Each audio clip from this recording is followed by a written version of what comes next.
আমার কথাটা তো একটু শোনেন প্লিজ। তুই আর কি বলবি আপু? মাত্র যা চোখের সামনে দেখলাম, এরপর কি আর দেখার বাকি আছে? বাইরে যখন একটা পুলিশ কনস্টেবল বলেছিল যে তোর বয়ফ্রেন্ড আছে, তখন আমি মনে করেছিলাম হয়তো এটা মজা করে বলেছে, কিন্তু এখন বুঝতে পারছি। রিয়া এভাকে আর কিছু বলতে না দিয়ে ওকে কেবিন থেকে বের করে।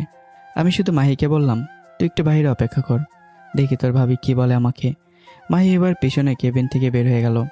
সবাই যেতে রিয়া দরজা লাগিয়ে বলল, ওর ছেলেটার নাম নিখিল, এমপির ছেলে, এই জন্য আমি শুধু মুখ বুঝে সহ্য করছি। আর আমার সামনে আপনাকে কেউ কিছু বলবে, এটা আমি কিভাবে সহ্য করব। রাতেই তো আপনাকে আমি কথা দিয়েছি যে আমি আপনার সাথে সংসার করব, তাহলে আপনি বোঝেন না কেন? ওর সামনে আমি কিছু বললে আমার চাকরি থাকবে না। প্লিজ আমাকে আপনি একা ছেড়ে চলে যাবেন না। আপনার জন্য বুঝি আমার খারাপ লাগে না? এই নেন এই লাঠিটা, আপনার ভেতরে যত রাগ আছে সব আমার উপরে প্রয়োগ করেন। আমি একটাও শব্দ করব না। আমি এখন ধীরে ধীরে বুঝতে শিখেছি যে একটা মেয়ের জীবনে তার স্বামী ছাড়া সঙ্গী কেউ নাই। আর এই প্রমাণ পেয়েছি সেদিন আমি রাস্তায় যখন ওই ছেলেগুলো আমার উপর পিস্তল ঠেকিয়ে। আমি রিয়ার মুখে হাত দিয়ে চেপে ধরে বললাম, হয়েছে, আর বলতে হবে না। তবে আমার একটু রাগ হয়েছে, সেটা আমি মানিয়ে নেব। এখন তোমার শাস্তি হলো যে তুমি 10 বার আমার সামনে কান ধরে উঠবস করবে। রিয়া আমার হাত সরিয়ে বলল, ও স্যার, শাস্তিটা একটু কমিয়ে দিলে হয় না? আমি একটা মেয়ে হয়ে। রিয়ার হাত থেকে লাঠিটা নিয়ে চেয়ারে বসে পায়ের উপর পা তুলে বললাম, স্বামী আদেশ করেছে, এটাকে অমান্য করবে? যদি এমন কিছু করো তাহলে আমি। রিয়ার কিছু না বলে চুপচাপ কান ধরে উঠবস করতে করতে বলল, সময় কিন্তু আমারও একদিন আসবে বলে দিলাম। আমি চেয়ার থেকে উঠে রিয়াকে আটকে বললাম, অনেক হয়েছে পুলিশ ম্যাডাম, আমার কথা শুনেছেন, এতে আমি অনেক খুশি হয়েছি।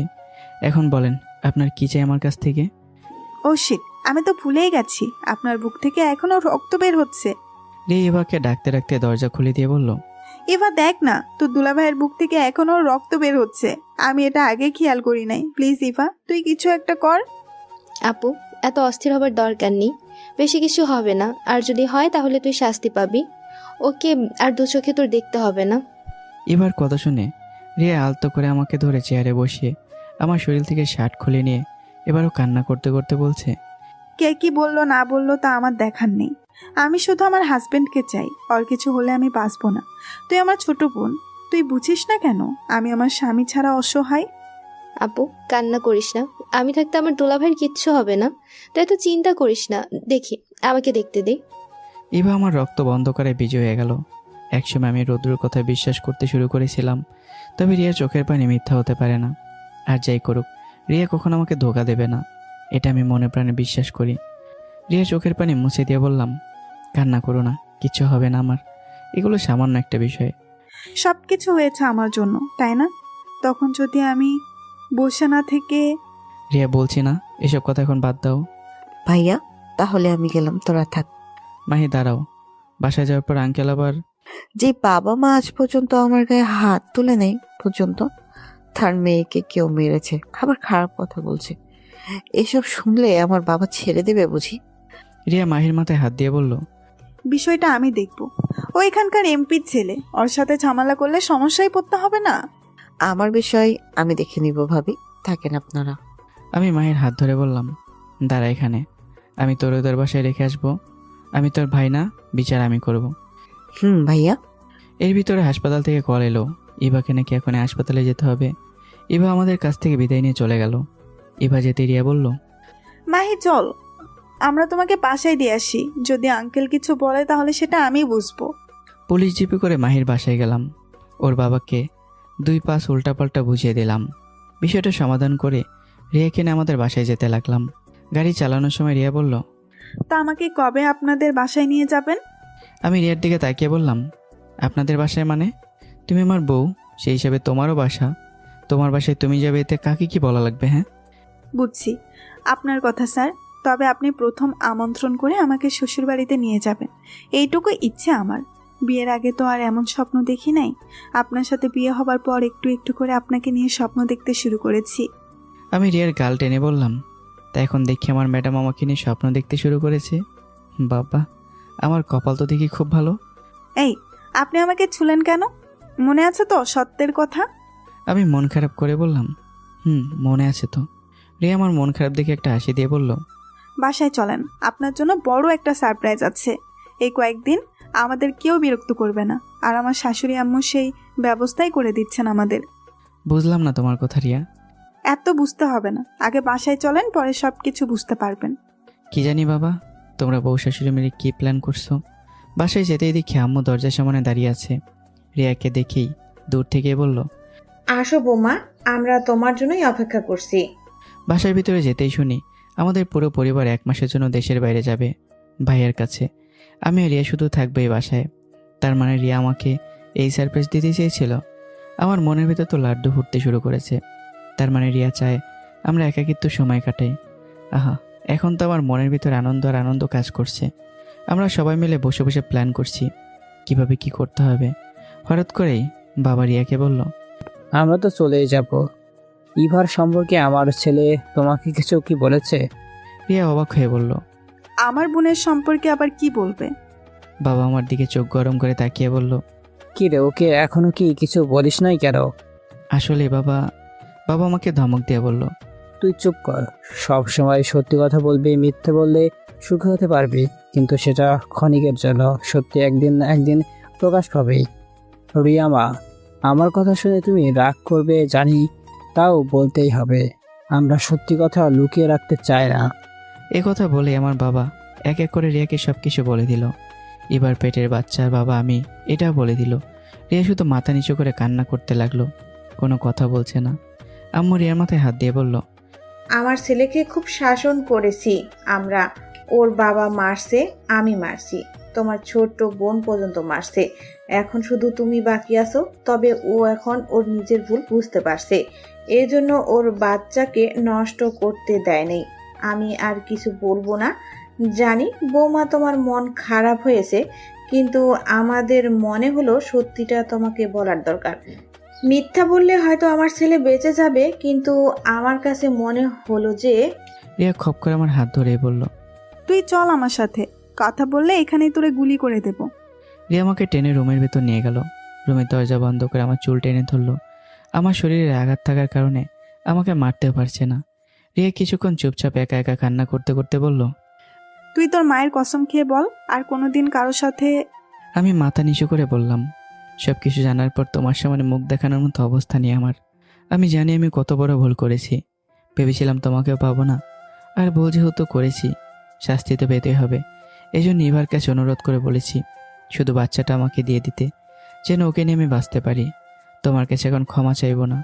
কি বলবো, সেই ভাষা তো আমার নেই। আমি জঘন্য একটা নষ্ট ছেলে। আসলে আমি খুব খারাপ। যদি পারো তাহলে মাফ করে দিবে। যেই ভুল করেছি আমি, তোমার কাছে আমার মুখ দেখানোর মতো আর অবস্থা নেই।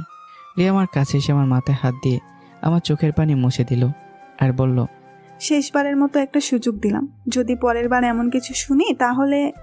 আমি রিয়ার কথা শুনে মুখ তুলে তাকিয়ে বললাম, আর এমন কিছু শুনবে না। আচ্ছা যান, বিষয়টা মেনে নিলাম, তবে আর কোনো দিন। সরি সরি সরি সরি, আমার ভুল হয়ে গেছে। ভালো করে আমার দিকে তাকান।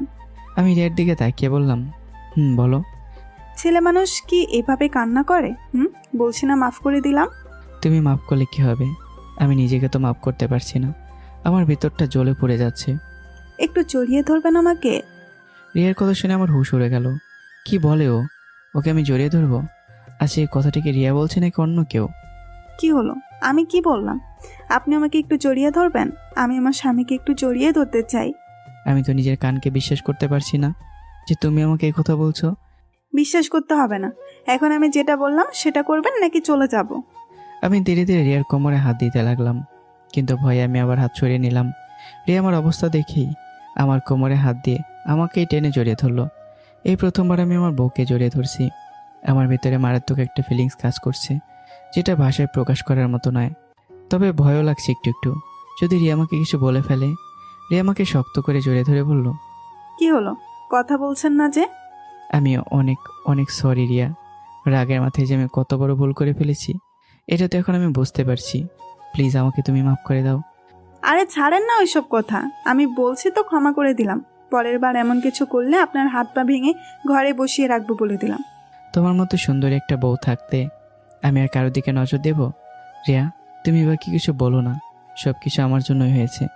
রিয়া এবার আমাকে ছেড়ে দিয়ে বলল, সব কিছু শোনার পর আমার একটু খারাপ লাগছিল, কিন্তু কি আর করব, তুমি তো আমার প্রাণপ্রিয় স্বামী।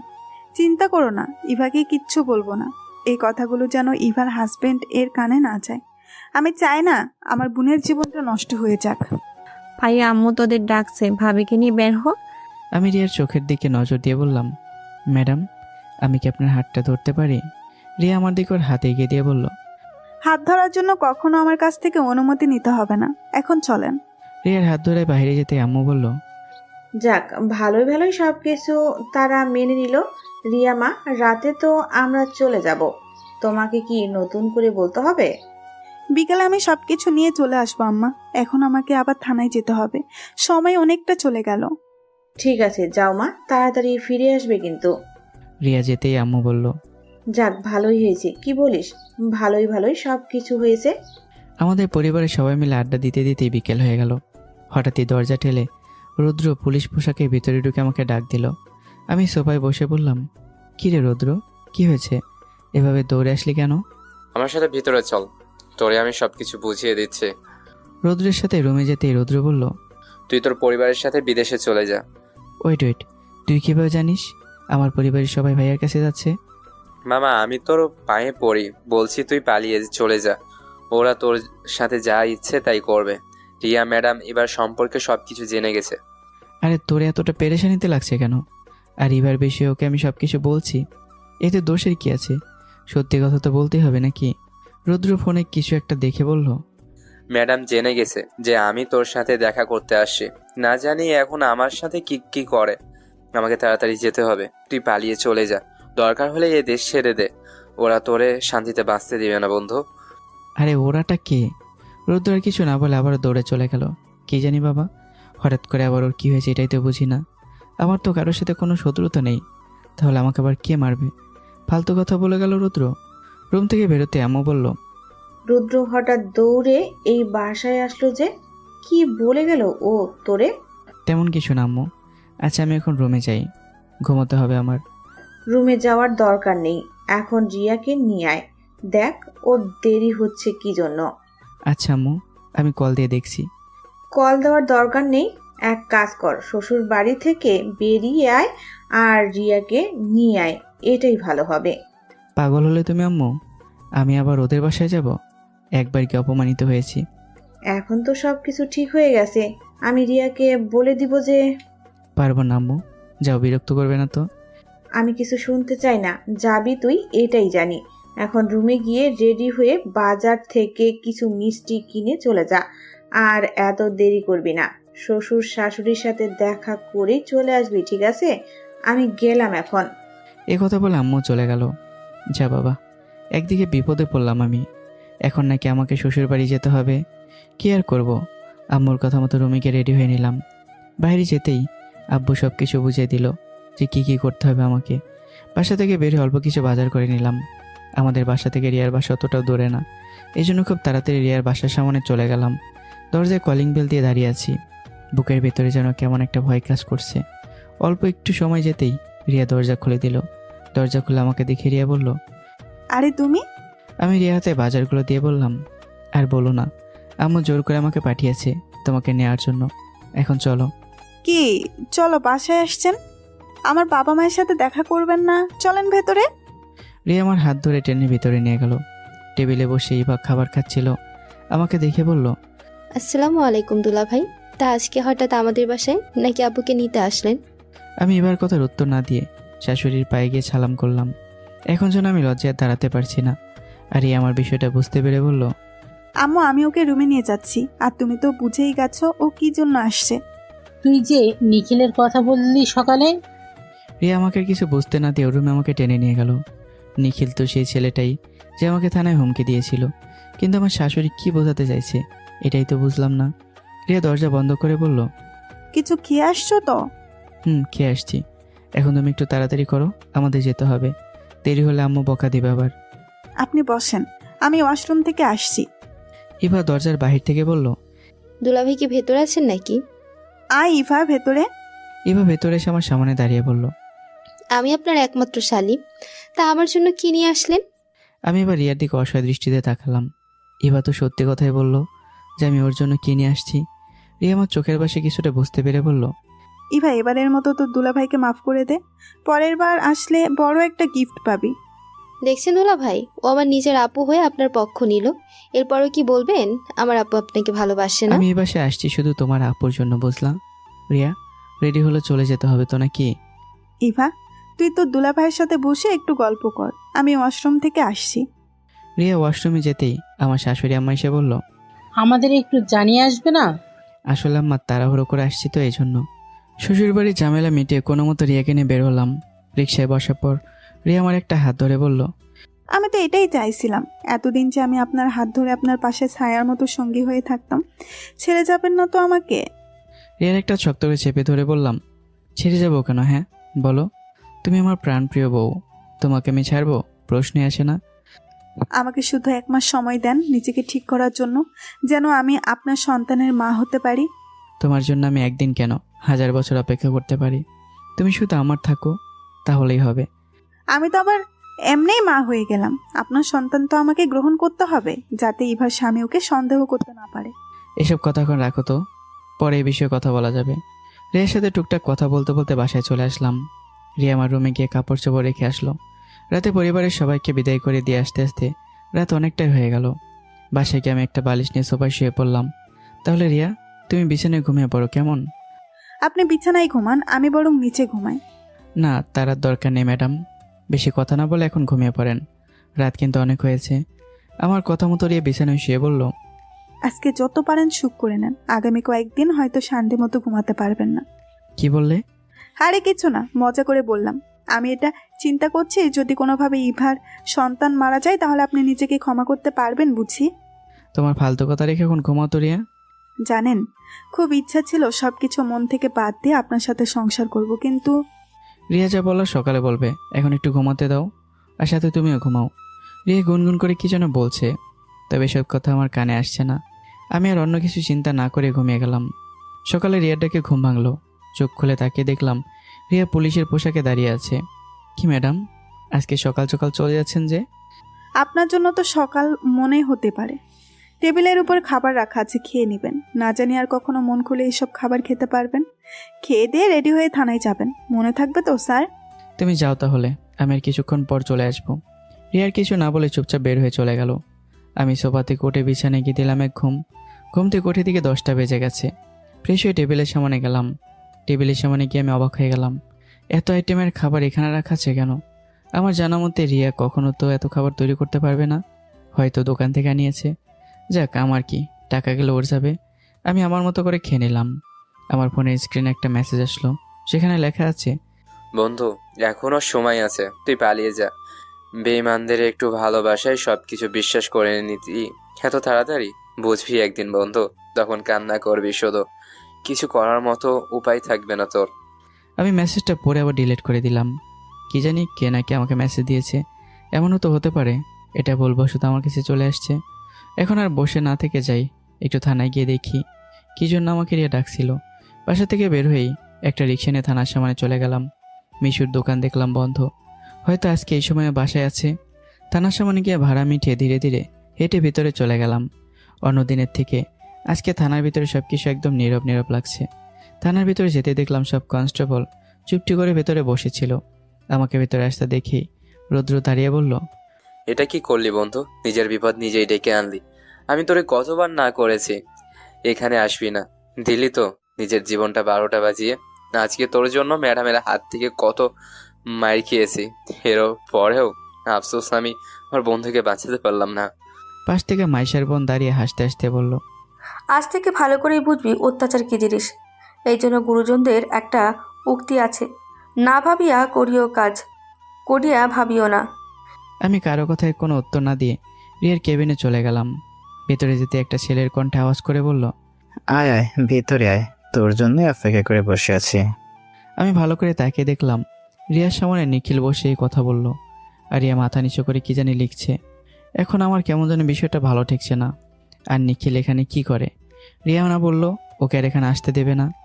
নিখিল নামের ছেলেটা আমার দিকে ফিরে তাকিয়ে বলল, চামচার বাচ্চা, যা আমার জন্য 1 কাপ গরম গরম চা নিয়ে আসবি। ও এখানে তো আমার বেবিও আছে। রিয়া জানো, তুমি চা খাবে নাকি? রিয়া নিখিলের দিকে মাথা তুলে তাকিয়ে বলল, বাবু, আমিও খাবো। এই চাকরের বাচ্চা, যা আমাদের জন্য চা বানিয়ে নিয়ে আয়। আজ থেকে তুই এই থানার পিয়নের কাজ করবি। আমরা যা বলবো তোর তাই করতে হবে। এমনকি এখানের একজন কনস্টেবল যদি বলে ওর জুতা পরিষ্কার করে দিতে হবে, তোর তাই করতে হবে। এখন যা এখান থেকে, কাজে লেগে পড়। রিয়ার কথা শুনে যেন আমার মাথায় আসমান ভেঙে পড়লো। এগুলো কি বললো রিয়া? তাহলে কালকে আমার সাথে যা যা করলো রিয়া সব কিছু অভিনয় ছিল? নিখিল কি আসলেই রিয়ার নতুন বয়ফ্রেন্ড? আমার মাথায় এই প্রশ্নটা শুনে ঘুরপাক খাচ্ছে। যে মেয়েটা সবসময় ছেলেদের থেকে দূরে দূরে থাকতো, আজকে ওর বয়ফ্রেন্ড হলো কিভাবে? আমার কথা নয় আমি বাদই দিলাম। তার মানে রৌদ্র আমাকে যা কিছু বললো সব সত্যি কথা। রৌদ্র হয়তো আগে থেকে সব কিছু শুনে নিয়েছে, আর আমি বোকার বাচ্চা বোকা কিনা রিয়ার কথা বিশ্বাস করে না না আর কিছু চিন্তা করতে পারছি না আমি। কি রে শুয়োরের বাচ্চা, তোরে আমি কি বললাম তোর কানে যায় নাই? রিয়া তুমি কি বলো এইসব? তুমি কি এটা বলে গেছো আমি তোমার স্বামী? কি রিয়া, এখন ওকে কিছু বলো নাই? ওকে সব কিছু একটু ভালো করে বুঝিয়ে বলো।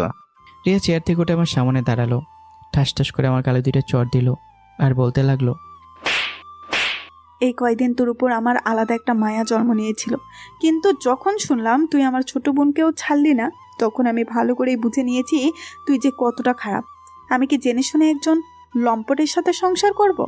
তোর থেকে নিখিল হাজার গুণে অনেক ভালো আছে। তোর পরিবারের সবাইকে বুঝিয়েছি যে আমি তোরে ভালোবাসি।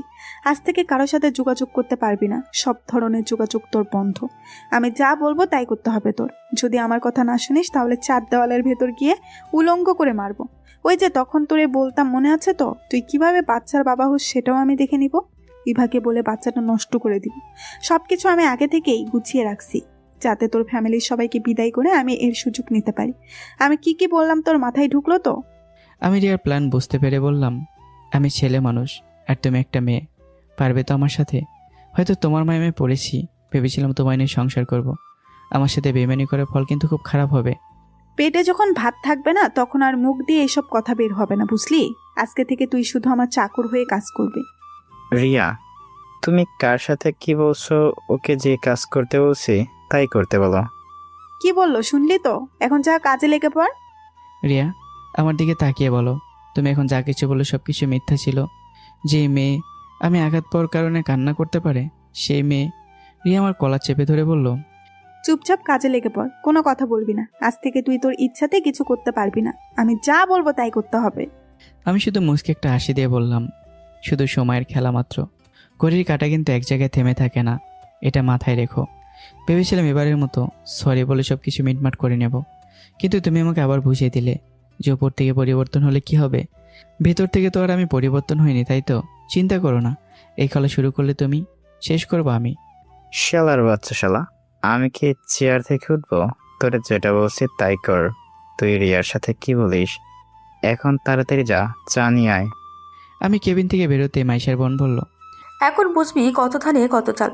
এমনভাবে অত্যাচার করবো যে আর জীবনেও বড়লোকের কোনো মেয়ে বিয়ে করতে ইচ্ছে করবে না। এক তো আগে বিয়ে করেছে, এখন আবার আসছে আমাদের ম্যাডামের ওপর নজর দিতে। ম্যাডাম কি জিনিস এটা হয়তো এখনও তোর ধারণা হয়নি।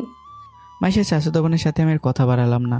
আমি আমার মতো করে চা বানিয়ে আবার রিয়ার কেবিনের ভিতরে চলে গেলাম। নিখিল আমার হাত থেকে চায়ের কাপটা নিয়ে বলল, তোর কপাল ভালো যে সময় মতো চা বানিয়ে আসলি, নইলে তোর খবর করে দিতাম। তো নিখিল, এখন তুমি কি করবে? বাসায় তো যাবে নাকি? হ্যাঁ, এখন আমি বাসায় চলে যাব। এই গরমে চায়ের কাপটা উল্টা করে তোর মাথার উপর ঢেলে দে। নিখিল আমার হাতে চায়ের কাপটা দিয়ে বলল। আমি রেগে বললাম, খুব বেশি হয়ে যাচ্ছে না এবার? চাকরের মুখে আবার বড় বড় কথা, খুব বেশি হয়ে যাচ্ছে না? তোরে কেটে টুকরো টুকরো করে ফেলবো এই থানার ভিতরেই, তুই কিছুই করতে পারবি না। আমি চায়ের কাপটা উল্টো করে নিখিলের শরীরে ঢেলে দিতেই নিখিল লাফ দিয়ে দাঁড়িয়ে বলল, কুত্তার বাচ্চা, তুই এটা কি করলি? তোরে আজকে আমি খাইছি। নিখিলের চিৎকার শুনে রুদ্র ভিতরে এসে আমাকে ধরে জেলের ভিতর ঢুকিয়ে দিল। নিখিল বেচারা আমাকে মারতে না পেরে রাগে চোখ মুখ লাল করে থানা থেকে বের হয়ে গেল। নিখিল বের হয়ে যেতেই রিয়া আমার সামনে দাঁড়িয়ে বলল, এখন তোর সাথে আমি কি কি করতে পারি তোর ধারণা আছে? এই রূপ আর এই পুলিশের চাকরি নিয়ে তোর এত কিছু? আমি তোর খুব ভালো করেই বুঝিয়ে দেব আমি কি জিনিস। রিয়া জেলের দরজা খুলে ভেতরে ঢুকে বলল, আমার হাত থেকে তুই বাঁচতে পারবি বলে তোর মনে হয়? তোমার বাসায় আমাকে আটকে রাখতে পারলে না, আর এখন তুই আমাকে আটকে রাখবি? বিষয়টা খুব মজাদার। আমি তোকে চ্যালেঞ্জ করে বলছি, আগামী 1 মাস আমি তোকে যদি রাস্তায় না আনতে পারি তাহলে জেলের ভিতরে ঢুকতে ঢুকতেই ইভা জোরে জোরে বলছে, ছি ছি আপু, ছি।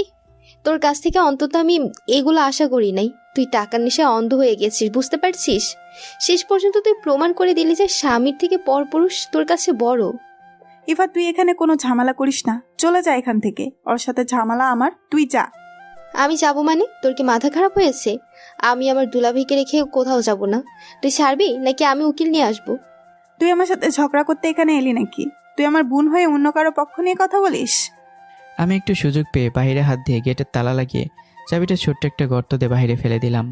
এবার আমি হাসতে হাসতে বললাম, তা ম্যাডাম, এখন আমাকে মারবেন না? কই ডাকেন আপনার সাঙ্গুপাঙ্গুকে। রিয়া আবার ভয় পেতে শুরু করলো। বাইরে থেকে সবাই মিলে জেলের দরজা খোলার চেষ্টা করছে, কিন্তু চাবি ছাড়া তো কোনোভাবে আর দরজা খুলবে না। ইভা বাহির থেকে আস্তে আস্তে বলল, দুলাভাই ভালো একটা কাজ করলেন, বিয়ে তো করলেন, বাসরাত তো আর করেননি, সমস্যা নেই, এখন করে নেন, আমরা চোখ বন্ধ করে রাখছি। রিয়া লাঠি উঠিয়ে যে আমাকে মারতে আসবে, তখন আমি লাঠি ধরে বললাম, আমার থেকে তোমার শরীরে এতটা শক্তি নেই, চাইলেই তুমি আমার সাথে পারবে না। আমি রিয়াকে এক হাত ধরে চেপে বললাম, তো এখন সবার সামনে কিছু করি, তুমি কেটেই চাও নাকি? রিয়া ভয়ে চোখ বন্ধ করে নিল, আর বাহির থেকে সবাই শুধু চিৎকার করছে। আমি রিয়াকে ছেড়ে দিয়ে রুদ্রকে বললাম, যা বাহির থেকে চাবিটা খুঁজে নেয়, আর তোর ম্যাডামকে বলে দিবি যেন আমার পেছনে না লাগতে আসে। ওকে ডিভোর্স দিতে হবে না, আমি ওকে ডিভোর্স দিয়ে দেবো। আফসোস লাগে কোথায় জানিস, যখন একটু ভালো হতে চাই তখন সবাই আমার পেছনে পড়ে থাকে, আমার ভালো কেউই দেখতে পারে না। এর মাঝে রুদ্র চাবি খুঁজে এনে জেলের দরজা খুলে রিয়াকে বলল, ম্যাডাম ডিসি স্যার আসছেন আমাদের থানায়, উনি বাইরে দাঁড়িয়ে আছেন। রিয়া তাড়াহুড়ো করে জেলের দরজা খুলে বের হয়ে আমাকে ইশারা করে বলল বের হয়ে যেতে। আমি থানার ভেতর থেকে বেরোতে ইভা বলল, কি লোক তুই, যে কিনা নিজের বউ কন্ট্রোল করতে পারে না। জানিস তো ইভা, জোর করে কোনো কিছুই হয় না। আমি চাই ভালোবাসা দিয়ে সব কিছু সফল করতে। আর কত মানুষের কাছে আমি খারাপ হব বল। আমাদের সামনে ডিসি স্যার ভেতরে ঢুকলেন। উনি একটা মেয়ে ঠিক আছে মানলাম, তবে ওনার চেহারা এতটা কালো কি বলবো। এই জন্য আমি আর এখানে বেশি সময় দাঁড়াইনি, ইভাকে নিয়ে থানা থেকে বের হয়ে গেলাম। ইভা থানার ভেতর থেকে বের হয়ে বলল, তুই যদি বীর পুরুষের বাচ্চা হয়ে থাকিস তাহলে আমার আব্বুকে তুই পটিয়ে দেখা। আমিও দেখতে চাই তুই আমার আপুর সাথে কিভাবে সংসার করতে পারিস।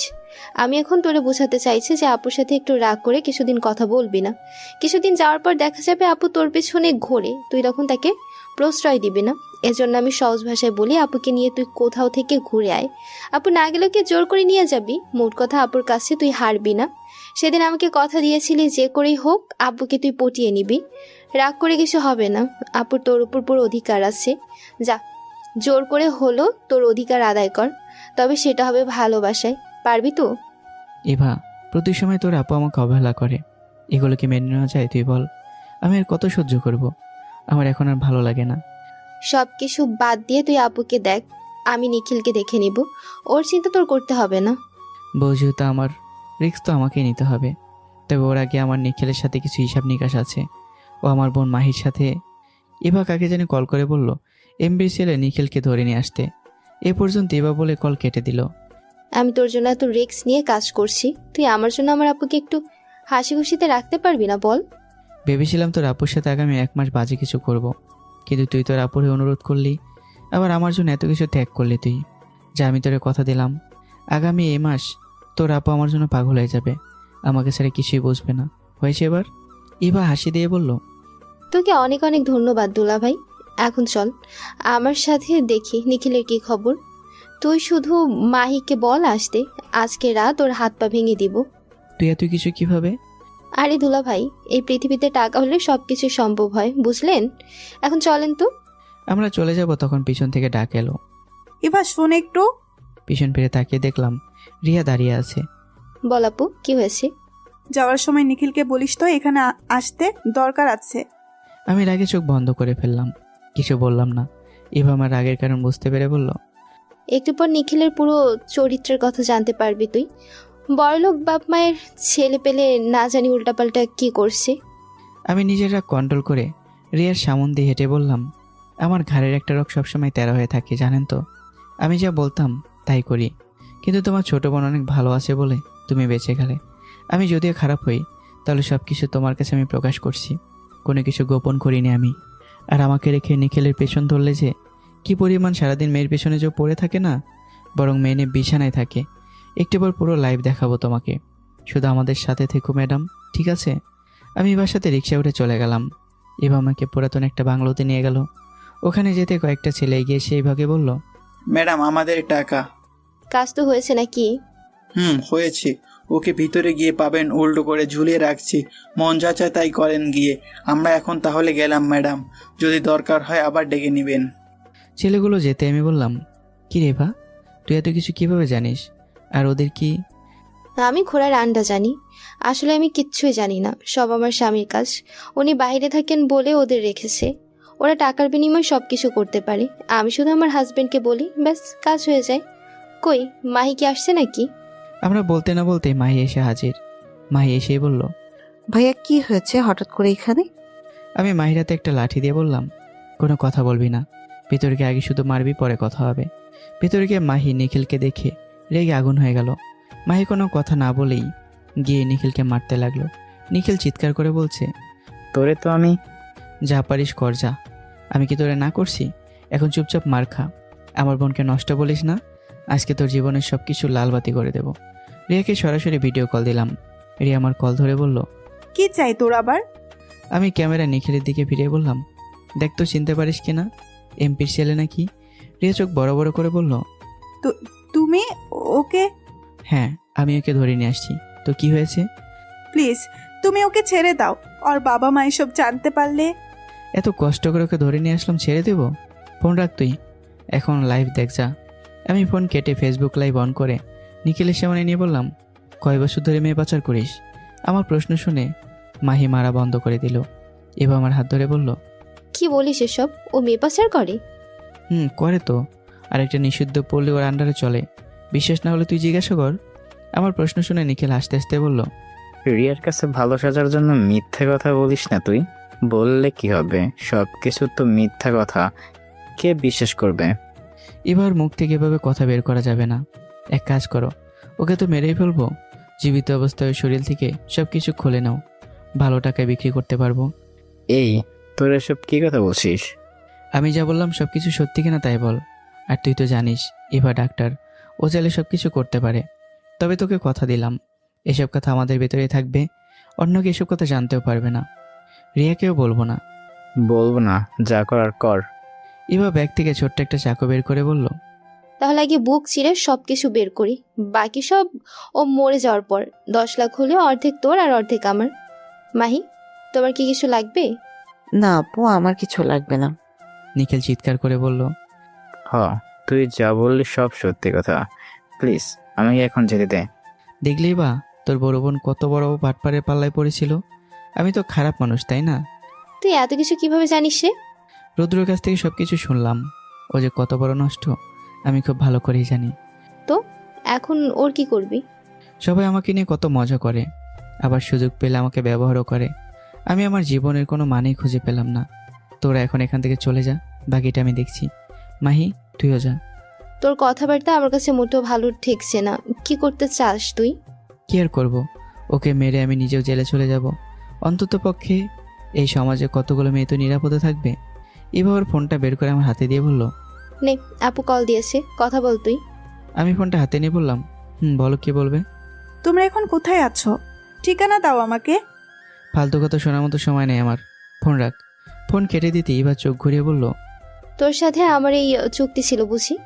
আমি তোরে বললাম না আপুর সাথে? এবারের মতো আমাকে ছেড়ে দে, আমি এখন থেকে একদম ভালো হয়ে যাব। যা, ছেড়ে দে ওকে। মানুষ মাত্রই তো ভুল নাকি? তাই বলে শাস্তি দিতে হবে? একটা সুযোগ দিই, কি বলিস?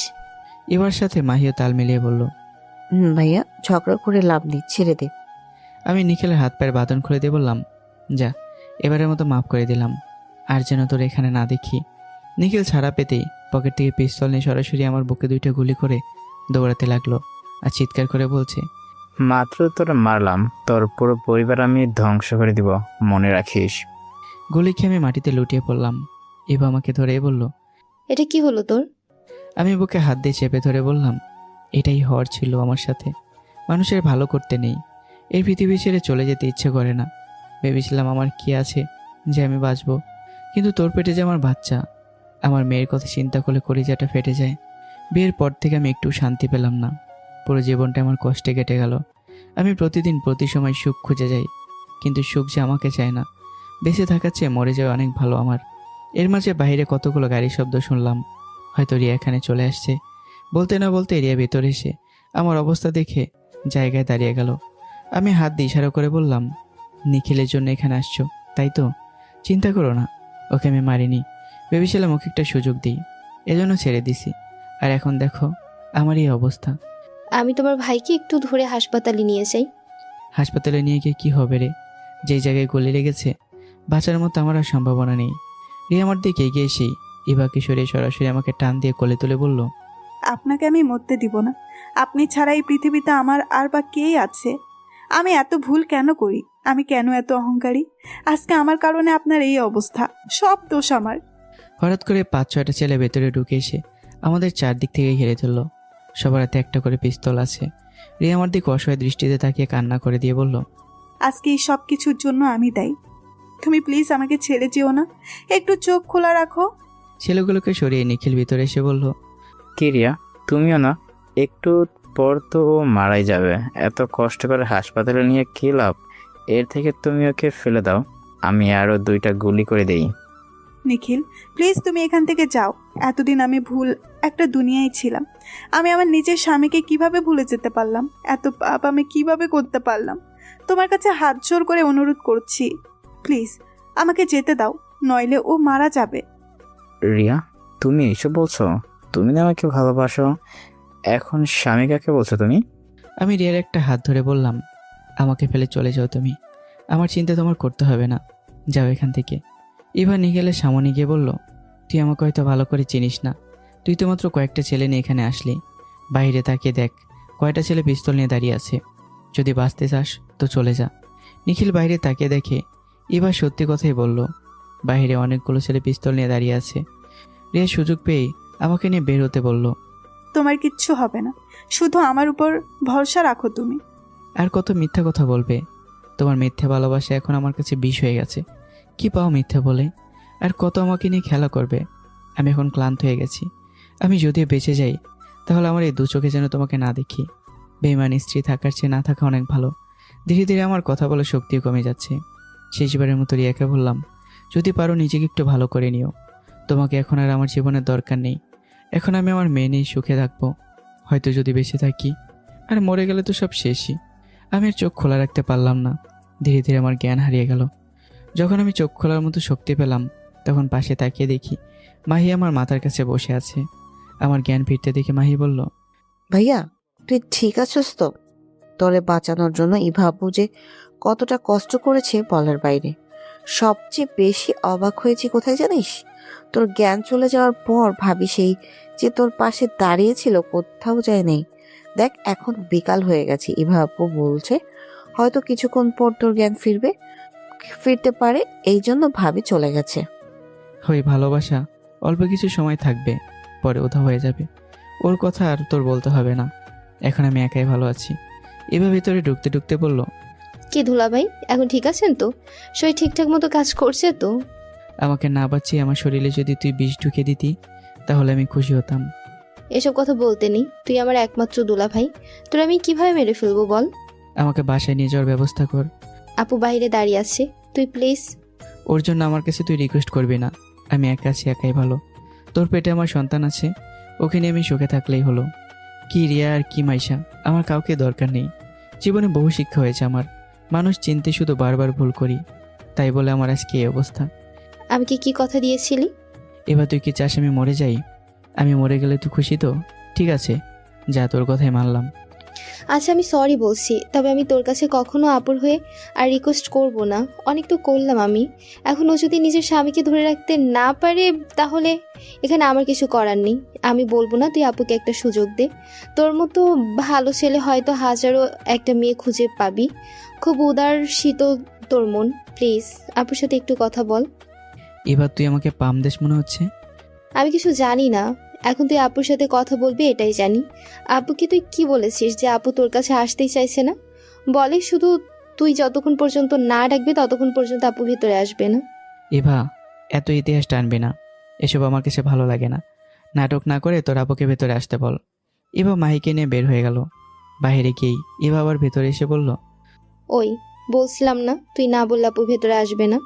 তোর বোনের জ্বালা আমি আর বাঁচবো না। কই আছেন অফিসের ম্যাডাম, ভেতরে আসেন। নাকি আপনার পা ধরে অনুরোধ করে বলতে হবে? আমার কথা শুনে রিয়া মাথা নিচু করে ভেতরে ঢুকলো। এবার রুম থেকে বের হয়ে বাহির থেকে দরজা বন্ধ করে দিল। এবার আমার পাশে দাঁড়িয়ে একটা কাগজ আমার সামনে রেখে বলল, কাগজে শুধু একটা সাইন করে দেন তাহলেই হবে। ভেবেছিলাম তুই হয়তো এখন থেকে ভালো হয়ে যাবি, কিন্তু ওই কথাই আছে না, কোত্তালে চুঙ্গা দিয়ে লাগিয়ে রাখলেও ওটা সোজা হবে না। তোর দশাও ঠিক এরকমেরই। ওপরে ভালো হবি, কিন্তু ভেতরে সে আগের মতোই থাকবি। আমি এখন অসুস্থ, তারপরে তোর মনে হলো আমার কাছ থেকে এখন ডিভোর্স পেপারে সাইন করানোর কথা। হ্যাঁ রে, মেয়ে মানুষ স্বার্থের জন্য কত কিছু করে। আমি রিয়ার হাত থেকে কলমটা নিয়ে সাইন করে ওর মুখের ওপর ফেলে দিয়ে বললাম, এই নে, আজ থেকে তোর সাথে আমার আর কোনো সম্পর্ক নেই। এটাই তো চাইতে তুই, যা, মুক্ত করে দিলাম তোরে, আর আসবি না আমার সামনে। রিয়া দাঁড়িয়ে দাঁড়িয়ে চুপচাপ কান্না করছে, আর কোনো কথা বলছে না, শুধু আমার সামনে কাগজটা এগিয়ে দিয়ে বলল, যত ইচ্ছে বকা দেন আমাকে, আমি কিচ্ছু বলবো না। আগে এখানে কি লেখা আছে তা একটু পড়ে নেন। আমি কাগজটা হাতে নিয়ে পড়তে শুরু করলাম। ওখানে লেখা আছে, আমি রিয়া নিজ হাতে লিখছি যে আমি আমার স্বামীর থেকে কখনো আলাদা হতে চাই না। আমার জন্য আমার স্বামী অনেক কষ্ট করেছে। আমি আমার ভুলগুলোর প্রায়শ্চিত্ত করতে চাই। আমাকে কোনো অধিকার দিতে হবে না আপনার। আজ থেকে আমি শুধু আপনার সেবা করব। কোনো কিছুর প্রয়োজন নেই আমার। যে ভুলগুলো করছি সেগুলো ইতিহাস থেকে মুছতে চাইছি।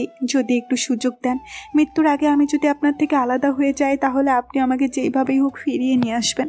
এখন আপনার থেকে আলাদা হবার দুটো রাস্তা আছে। একটা হলো পাগল হয়ে পাগলামি করা, আর একটা হলো মৃত্যু। আর আমার স্বামী আমাকে তার পাশে তাকে সেবা করার মতো অধিকার তিনি দিয়েছেন। মরতে চাই আপনার বুকের মাঝে। আর আজ থেকে যদি আমার শরীর ছুঁয়ে দেখার মতো কারো অধিকার থাকে, সেটা হলো আমার স্বামী। আমি রিয়া নিজেই সাইন করে দিলাম, আর আপনিও এখানে একটা সাইন করে আমাকে আপনার পাশে থাকার মতো অধিকার দিন। কাগজটা পড়ে আমি পড়ে বোকা বনে গেলাম। ভেবেছিলাম কি আর হলো কি, আমি তো ভেবেছিলাম এটা ডিভোর্স লেটার, আর ডিভোর্স লেটার মনে করে রিয়াকে কতগুলো কথা শুনিয়ে দিলাম। এরপরে বেচারি চুপচাপ দাঁড়িয়ে আছে। রিয়ার পায়ের দিকে নজর যেতেই আমি আশ্চর্য হয়ে গেলাম। রিয়ার পা ফুল অনেকটা মোটা হয়ে গেছে। যে মানুষটা সবসময় চেয়ারে বসে থাকে, আজকে শুধু আমার জন্য দাঁড়িয়েছিল এতক্ষণ। কি বলবো, আমার ভেতরে একটু মায়া লাগা কাজ করলো। ভেবেছিলাম রিয়াকে একটা সুযোগ দিলে হয়তো আগের মতোই থাকবেও, তবে না, ও আমাকে এই বিষয়ে লিখিত দিয়েছে। কি অবাক করার কাণ্ড রে বাবা। আমি জোরে ডাক দিলাম, কি রে এভা, কই তুই, ভেতর আয়। এবার দরজা খুলে ভেতরে এসে দেখলো ওর বোন কান্না করছে। এভা আমার দিকে তাকিয়ে বলল, একজনকে বারবার ক্ষমা করা যায় না, এটা আমিও মানি। তোর এখন যা মন চায় তাই কর, আমি কিছু বলবো না। এখন কি করবি বল। আর আপু তোরে বলছি, মানুষের বিশ্বাস নিয়ে খেলা করিস না। একবার মানুষের বিশ্বাস ভেঙে গেলে তার হৃদয়টাও ভেঙে খণ্ড খণ্ড হয়ে যায়। সময় থাকতে মানুষ চেনা লাগে, সময় হারিয়ে কান্না করলে কি হবে। তো দুলাভাই এখন কি করবেন? আমাকে বাসায় রেখে যা, হাসপাতালে আমার ভালো লাগছে না। তোর বাসায় তো কেউ নেই, একা একা। আমি এবারেতে কাগজটা দিয়ে বললাম, আমাকে সেবা করার মতো কি একজন আছে, আমার জন্য তো চিন্তা করতে হবে না। ইভা কাগজটা পড়ে কান্না করে বলল, দেখ আপু, ও কত মহান। তুই ভুল করার পরও বারবার ও শুধু তোকে মাফ করে। কেউ কাউকে অধিকার দেয় না, অধিকার ভালোবেসে আদায় করে নিতে হয়। সময় পেলে আবার দেখিস, হাতছাড়া করিস না। এবার যদি উল্টাপাল্টা কিছু শুনি, তাহলে অন্তত পক্ষে তোর সাথে আমার কোনো সম্পর্ক থাকবে না। চলেন দুলাভাই, আপনাকে বাসায় রেখে আসি। মাহি কই ইভা? ও তো চলে গেছে। আর হ্যাঁ, আঙ্কেল আন্টি কল দিয়েছিল, কি বলবো? আমি অসুস্থ এটা বলবি না, তোর কিছু বলতে হবে না। তোর বোনকে বলিস ভালো করে সব কিছু বুঝিয়ে বলতে। মিস্টার দুলাভাই, আপনার বউ আপনার সামনে আসে, আমাকে কিছু না বলে ওকে বলেন। ইভা বোন আমার, আমাকে বাসায় রেখে আয়, এখানে একটু ভালো লাগছে না আমার। ইভা আমার থেকে দূরে সরে বলল, আচ্ছা, আমি কেন পরপুরুষকে ধরতে যাব? আমার স্বামী জানতে পারলে আমাকে মেরে ফেলবে। আমি নাই বাবা, আপনি বরং আপনার বউকে বলেন।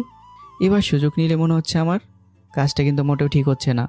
রে এক হাত দিয়ে আমাকে ধরে বলল, আমার উপর ভর দিয়ে দাঁড়ান, আমি থাকতে আপনার কিচ্ছু হবে না। রিয়ার কথা শুনে আমার কেমন যেন লজ্জা লাগতে লাগলো। ওর দিকে তাকাতে লজ্জা লাগছে এখন আমার। আমি দাঁড়াতেই নিজেকে ধরে রাখতে পারলাম না, খপ করে দুহাত দিয়ে রিয়াকে জড়িয়ে ধরলাম। এবার মুখ বুজে হাসছে আর বলছে, কি লজ্জা, কি লজ্জা, কত ভাব। আমি একা থাকতেই পছন্দ করি, কাউকে দরকার নেই আমার। আরো কত কি ফালতু। ইভা, এবার কিন্তু বেশি হয়ে যাচ্ছে। এত কথা বলিস কেন তুই? একটু চুপ করে থাকতে পারিস না? আমি রিয়ার কাঁধে একটা হাত রেখে একটু ভালো করে দাঁড়ালাম। রিয়া আমার অবস্থা বুঝতে পেরে বলল, ইভা, তো দুলাভাইকে যদি বলি বেশি কষ্ট, তাহলে আমি কুলে নিয়ে যাই? না, তার কোনো দরকার নেই। আপনি জান আমি হাঁটতে পারবো। ধীরে ধীরে বাইরে হেঁটে গেলাম। বাইরে গিয়ে দেখি মাইশের চাচাতো বোন সহ রৌদ্র গাড়ির কাছে দাঁড়িয়ে আছে। রিয়া ওদের সামনে গিয়ে রৌদ্রকে বলল। তোমার স্যারকে গাড়িতে উঠাতে একটু সাহায্য করো। রৌদ্রও বলে দিল। রিয়া চোখ লাল করে রেগে চিৎকার দিয়ে বলল, আমি যা বলতে চাইছি তাই। আর সবাই কান খুলে শুনে নাও, উনি আমার হাজব্যান্ড। যদি আজ থেকে ওনার সাথে কেউ কোনো রকম বেয়াদবি করো তাহলে আমার থেকে খারাপ আর কেউ হবে না। আজ থেকে এমপির ছেলেকে থানার ভেতর ঢুকতে দেব না। যদি জোর করে তাহলে জেলের ভেতরে ঢুকিয়ে 1 রাউন্ড দেব, তাহলেই হবে। বুঝা গেল আমি কি বললাম? সবাই রিয়ার রাগ দেখে ভয় পেয়ে বলল। জি জি ম্যাডাম, মনে থাকবে। তাহলে এখন আমরা থানায় যাই। রিয়া সবাইকে বলল। যাও, তোমরা গিয়ে তোমাদের কাজ করো। আমি আসতে যদি দেরি হয় তাহলে একটু সামলে নিবে। আমি রিয়ার কাঁধে ভর দিয়ে গাড়িতে উঠলাম। রিয়া আমার পাশে বসে বলল, ভালো লাগছে তো এখন? আমি রিয়ার কথার কোনো জবাব দিলাম না, চুপ করে আছি। তখন ইভা বলল, আপু, আমাকে কি যেতে হবে? আয় একটু তো দুলাভাইকে বাসায় রেখে চলে আসবি। দেখো রিয়া, তোমার এসব আলগা কথা আমার একদম পছন্দ নয়। মাঝে মাঝে ভালো হবার অভিনয় করো, কিন্তু সুযোগ পেলেই। আহা দুলা ভাই, কি বলেন এসব? আপু তো আপনাকে লিখিত দিয়েছে। লিখিত দিয়ে কি আর ভালোবাসা হয় ইভা? ভালোবাসার জন্য আলাদা একটা মন থাকার দরকার, যেটা সবার থাকে না। আমি কখনো আপনার উপর অধিকার দেখিয়ে কোনো কথা বলবো না। যেদিন মনে হবে আমি আপনার যোগ্য, সেদিন আমাকে কাছে টেনে নেবেন, তাহলেই হবে। আমার আর কিচ্ছু চাই না। তবে হ্যাঁ, একটা কথা আমি আপনাকে বলে দিতে চাই, যদি আপনার মনে হয় পুলিশের চাকরি আমার করা উচিত নয়, তখন শুধু বলবেন, আমি চাকরি ছেড়ে দেব। আমি চুপচাপ গাড়িতে বসে আছি। গাড়ি তার আপন গতিতে চলছে। এর মাঝে রিয়ার ফোনটা বাজতে লাগলো। রিয়া ফোন রিসিভ করে বলল, হ্যাঁ আম্মা, আমরা এখন বাসায় যাচ্ছি। এই যে আপনার ছেলে আমার পাশে বসে আছে। ওর মুখটা এমন শুকনো শুকনো লাগছে কেন? কি হয়েছে? আমি ফোনটা দূরে সরিয়ে বললাম, ইভা, এখন আমার ভালো লাগছে না। আমার ভেতরটা চলে যাচ্ছে। বুকের মাঝে হাত দিয়ে দেখলাম রক্ত বেরোচ্ছে। আমার অবস্থা দেখে ইভা চিৎকার করে বলল, গাড়ি ঘুরিয়ে তাড়াতাড়ি হাসপাতালে যাও। আমি তোর আগেই বলেছিলাম এই 2 দিন থাক। আমার কথা তো শুনলি না একবারও। ফোনের ওপাশ থেকে আম্মু বলছে, আমার ছেলের কি হয়েছে? ও এমন করছে কেন? রিয়া ফোন নিচে ফেলে দিয়ে আমাকে শক্ত করে জড়িয়ে ধরে বলল, প্লিজ আপনি চলে যাবেন না। আমি এখন শূন্যতা কি জিনিস খুব ভালো করেই বুঝতে পারছি। ইভা, দরকার হলে আমার শরীর থেকে সব কিছু খুলে নে, তাও যেন আমার হাজবেন্ডের কিছু না হয়। চিন্তা করিস না আপু, কিছু হবে না। আগে আমাকে হাসপাতালে যেতে দে। রিয়ার একটা হাত জোরে চেপে ধরলাম। বিশ্বাস করো রিয়া, আমার খুব কষ্ট হচ্ছে। আমি আর থাকতে পারছি না। আমার বুকের ভিতর জ্বলে যাচ্ছে। এই তো আমরা এসে গেছি, আপনি প্লিজ একটু অপেক্ষা করেন। এইবারের মতো আপনার জীবনটা আমাকে দিয়ে দেন। আমি আর কিচ্ছু চাই না, প্লিজ আপনি বেঁচে থাকেন। রিয়া এসব বলছে আর একধারে কান্না করছে। হাসপাতালের কাছাকাছি যেতে রিয়া আমার হাত ধরে বলল, জীবনে আমি বহু পাপ করেছি। যদি আমার শরীর থেকে প্রতিটা অঙ্গ খুলে দিয়ে আপনাকে বাঁচাতে হয়, আমি তাই করব। আমার মতো বোকা মেয়ে যেন আর কেউ না হয়। ঘরে স্বামী রেখে আমি কি না। রিয়াকে আর কিছু বলতে না দিই ইভা আমাকে এমার্জেন্সি রুমে নিয়ে গেল। আমার শরীরে একটা ইঞ্জেকশন দিতেই আমার চোখ বন্ধ হয়ে গেল। দ্বিতীয়বারের মতো যখন চোখ খুললাম, তখন থেকে আমার পাশে ইভা বসে আছে। অন্য বেডে রিয়া শুয়ে আছে। রিয়াকে বেডে শুয়ে থাকতে দেখি আমার বুকের ভিতর আলাদা একটা ভয় কাজ করতে শুরু করলো। হাসপাতালে আসার আগেই রিয়া আমার হাত ধরে যে কথাগুলো বলছিল তা আমার মনে হতে লাগলো। আমি এবার হাত ধরে বললাম, ইভা, রিয়া বেডে শুয়ে আছে কেন? ওর আবার কি হয়েছে? কি আর হবে, যা হয়েছে তোর জন্য। আজকে তোর জন্য আমার আপু সব কিছু কোরবান করে দিয়েছে। দেখ রিয়া, মজা করিস না, প্লিজ বল না কি হয়েছে। বুকের মাঝে গুলি খাওয়ার জন্য তার শরীরে 2টা কিডনি ড্যামেজ হয়ে গেছে। আর আপু এই কথা জানতে পেরে ওর শরীর থেকে 2টা কিডনি তোকে দিয়ে একেবারে এই দুনিয়া থেকে বিদায় হয়ে গেছে। আমি কত করে না করেছি ওরে, কিন্তু আপু আমার কোনো কথাই শোনেনি। এবার কথা শুনে আমার চারপাশটা একধারে ঘুরতে লাগলো। ধীরে ধীরে যেন আমার চোখ আবারও অন্ধকারে যেতে লাগলো। এর মাঝে একটা হাতের স্পর্শ পেলাম। একটু ভালো করে তাকিয়ে দেখি রিয়া আমার হাত ধরেছে। রিয়াকে দেখে আমি জোরে একটা শ্বাস ছাড়লাম। ধীরে ধীরে আবার সবকিছু স্বাভাবিক হতে শুরু করলো।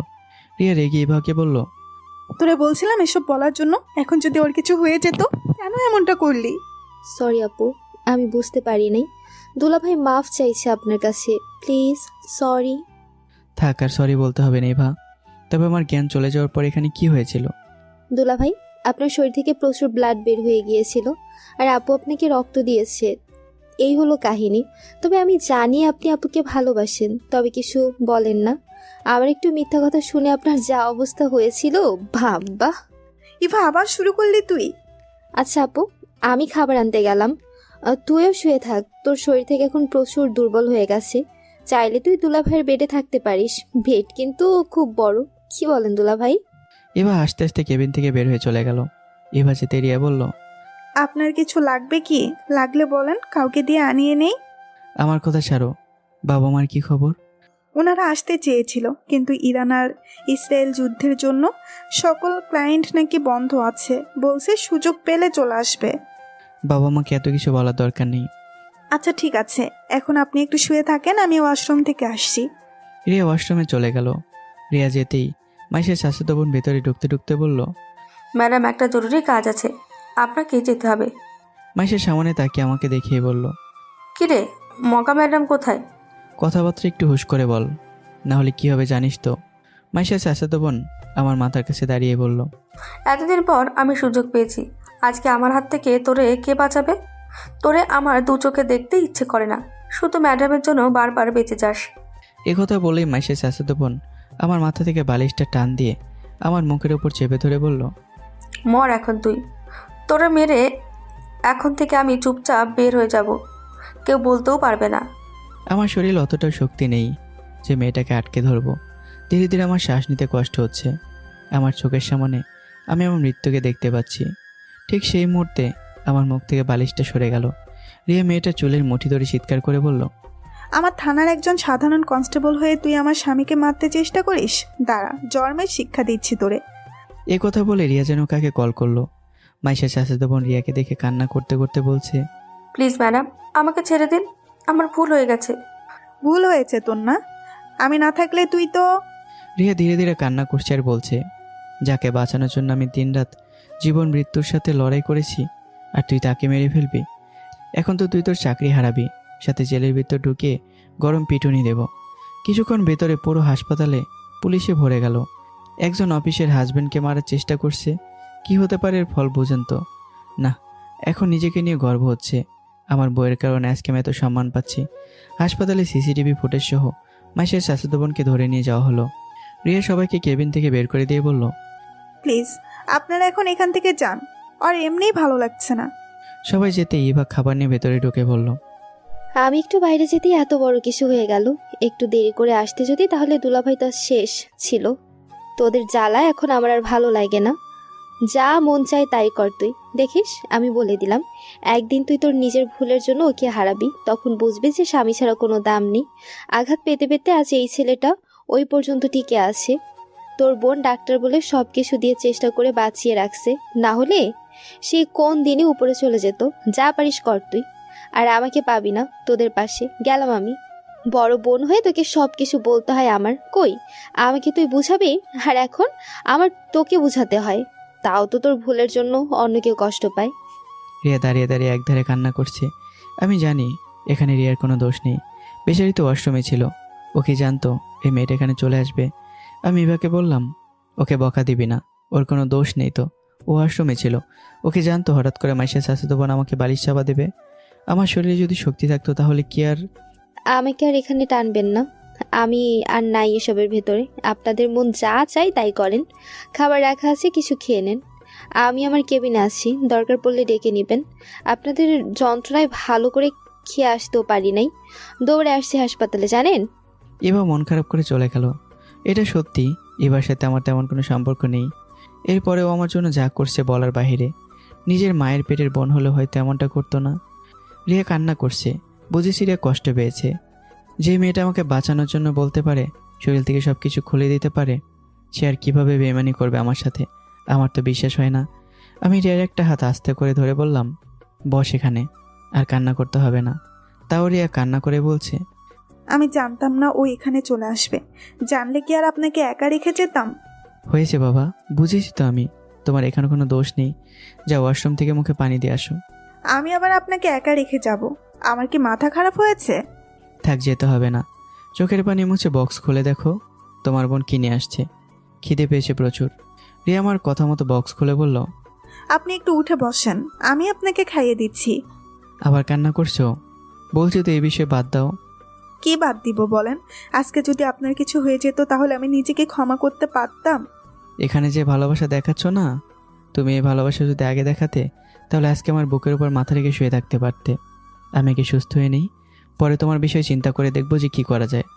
আমি বলছি তো, আমাকে কোনো অধিকার দিতে হবে না, আপনার কোনোদিন বউ বলতেও হবে না, শুধু আপনার পাশে থেকে আপনাকে সেবা করতে চাই, সেই অধিকারটুকু দিবেন তাহলেই হবে। আচ্ছা, এসব ভবিষ্যতে চিন্তা করা যাবে। এখন কি কিছু খেতে দেবে নাকি তুমি চাও? রিয়া আমার মুখের দিকে খাবার এগিয়ে দিয়ে বলল। নেন, আগে খান, আর কখনো উল্টাপাল্টা কথা বলবেন না। আমি খেতে খেতে বললাম, আচ্ছা রিয়া, একটা কথা জিজ্ঞাসা করব, সঠিক উত্তর দেবে? বলেন, বলবো। হঠাৎ করে আমার উপর এত ভালোবাসা সৃষ্টি হলো কেন তোমার? এই প্রশ্নটা জানতে চেয়েছি আমি। রিয়া মাথা নিচু করে বলল, সেদিন এক দম্পতির উপর এক ব্যক্তি মামলা করেছিল জমি নিয়ে। আমরা সেখানে গিয়ে দেখি এক বৃদ্ধা মহিলা আর এক বৃদ্ধা পুরুষ। আমরা সেখানে যাওয়ার পর আমাদের ছোট্ট ছোট্ট আলুর টুকরো দিয়ে খাবার দিয়েছিল। জিজ্ঞেস করেছিলাম এইসব কেন? উত্তরে বৃদ্ধা মহিলা বলল, এত দূর থেকে তোমরা এলে, একটু তো পরিশ্রম হয়েছে মা তোমাদের। এই আলুর টুকরো ছাড়া আমাদের বাসায় আর কিছুই নাই, এগুলো খেয়ে আমরা পুরোপুরি বেঁচে থাকি। এই একটু জমিতে আলু চাষ করেছিলাম, এটাও ওরা নিয়ে যেতে চাইছে। এই জমিটা চলে গেলে আমরা কি নিয়ে বাঁচবো মা?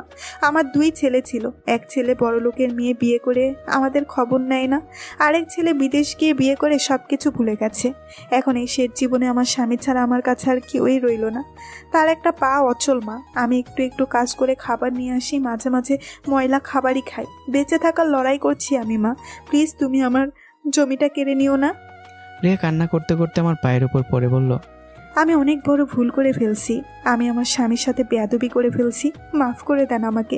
সন্তান থাকার পরে ও সন্তান খাবার দেয় না, আমি অনেক কিছু শিখেছি, প্লিজ আপনি আমাকে মাফ করে দেন। আমি আপনাকে হারাতে চাই না, আপনি যা বলবেন আমি তাই করব। আমাকে আপনার বিছানার নিচে থাকার একটু জায়গা দেন, আমার আর কিছুই চাই না। বলেন না, আমাকে ছাড়বেন না। আমি আপনাকে হারিয়ে ফেললে পাগল হয়ে যাব, জীবন তো পাগল যাকে বলে।